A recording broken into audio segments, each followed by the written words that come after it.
అందరికీ నమస్కారం. నా పేరు లక్ష్మీనారాయణ. మీరు చూస్తున్నది మనపల్లె ఫార్మ్స్ యూట్యూబ్ ఛానల్. మీరు ఆల్రెడీ ఈ వీడియో థంబ్‌నెయిల్ చూసుంటారు.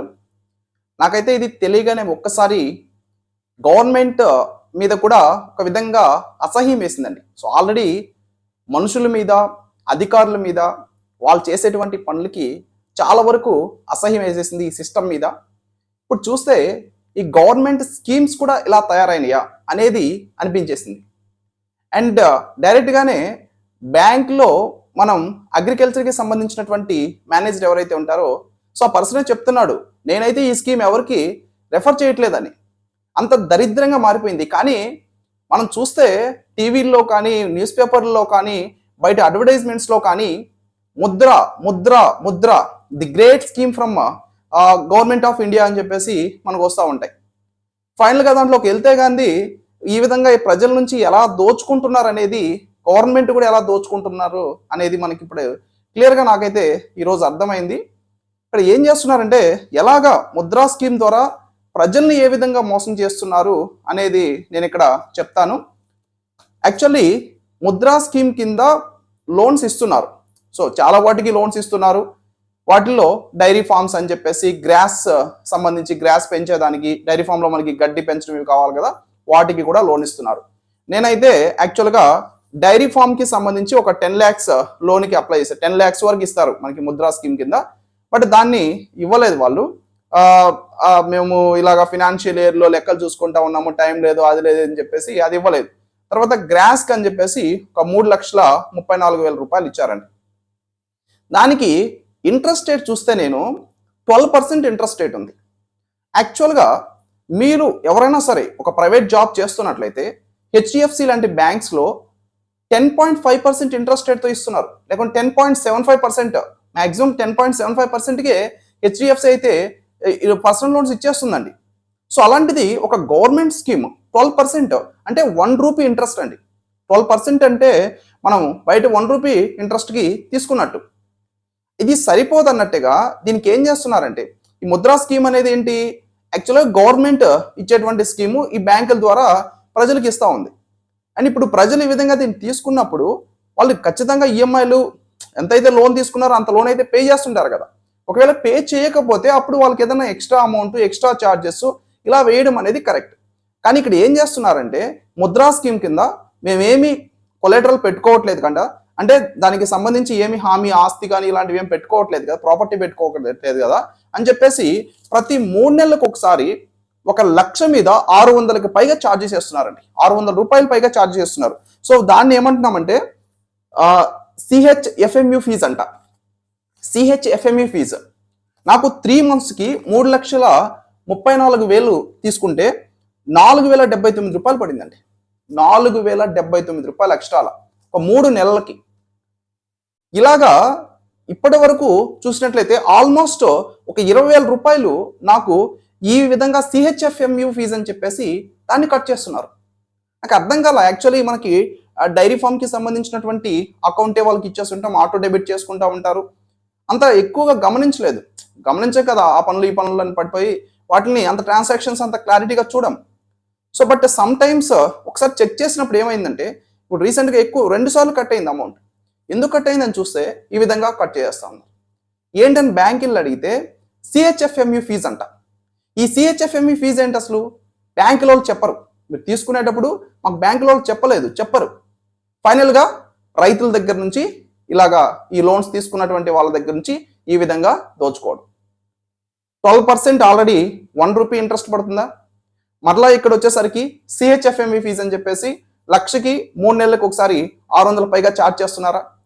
అంటే ఓవరాల్గా మనం ఏం చేస్తున్నాం ఇక్కడ, మనం ఎవ్రీ మంత్ పే చేస్తూ ఉన్నాం కదా మళ్ళీ ఈఎంఐ.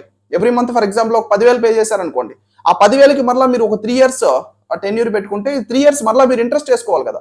ఆ 3 years ఒక నెలలో మీరు ఇక్కడ ఈఎంఐ పే చేశారు 10,000, ఆ 10,000కి మీరు 3 years ఇంట్రెస్ట్ అనేది మీరు క్యాలిక్యులేట్ చేసుకోవాలి కదా. సో ఇలా ఓవరాల్గా చూస్తే 1.5 రూపాయి కంటే ఎక్కువ పడుతుందండి ఇంట్రెస్ట్ రేట్. ఈ 1.5 రూపాయి ఇంట్రెస్ట్ రేట్ అనేది యాక్చువల్లీ మనకి బయట కూడా చాలా దగ్గర దొరుకుతుంది. రైతులకు కూడా ఇప్పుడు 2 రూపాయల కంటే కూడా 1.5 రూపాయి కూడా ఇంట్రెస్ట్కి దొరుకుతూ ఉన్నాయి డబ్బులు బయట. అలాంటప్పుడు ఒక కేంద్ర ప్రభుత్వ పథకం తీసుకొచ్చి మన ప్రజలకి రైతులకి ఏ విధంగా లబ్ధి చేకూరుస్తుంది ఇక్కడ నాకేం అర్థం కాల. ఒక్కసారిగా ఏదో కేంద్ర ప్రభుత్వ పథకం కదా రైతులకి లబ్ధి చేకూరుస్తారని చెప్పేసి నేను కూడా అదే ఆలోచనలో ఎక్కువ గమనించకుండా లోన్ తీసేసుకున్నా. అండ్ నాకు పర్సనల్ లోన్ తీసుకుంటే 10.5%కే ఇచ్చారు హెచ్డిఎఫ్సి వాళ్ళు. అలాంటిది ఇక్కడికి వచ్చేసరికి ఎస్బీఐలో మరలా ఇది తీసుకునేది. ఎస్బీఐలో ముద్రా లోన్ తీసుకుంటే ఈ ముద్రా లోన్ నుంచి నాకు 12% ఇంట్రెస్ట్ కట్ చేయడం కాకుండా మరలా ఒక 3 monthsకి ఒకసారి ఇలాగా ఏమంటారు దీన్ని సిహెచ్ఎఫ్ఎంయు ఫీజ్ అంట. సిహెచ్ఎఫ్ఎంయు ఫీజ్ అంట.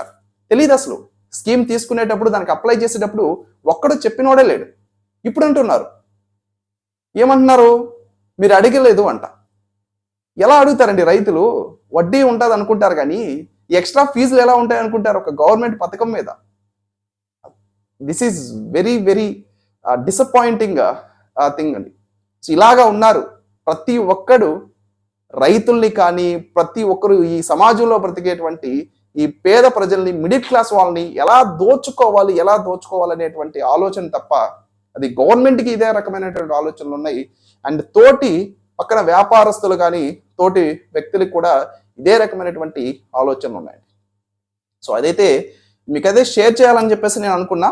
సో మీరు ఎవరైనా సరే మీరు ఒకవేళ ఏదైనా ప్రైవేట్ జాబ్ చేస్తున్నట్లయితే మీరు ఈ స్కీమ్కి పోవడం కంటే కూడా ఇంత డబ్బులు దీంట్లో వేస్ట్ చేసుకునేటువంటి దానికంటే కూడా మీకు పర్సనల్ లోన్ ఇస్తారండి. తక్కువ ఇంట్రెస్ట్, మోస్ట్లీ 11%కి మీకు పర్సనల్ లోన్ ఏ బ్యాంక్ అయినా 11%కి ఇచ్చేస్తుంది. మీరు మీ క్రెడిట్ స్కోర్ అంతా కూడా బాగున్నట్లయితే 11%కి ఇచ్చేస్తుంది.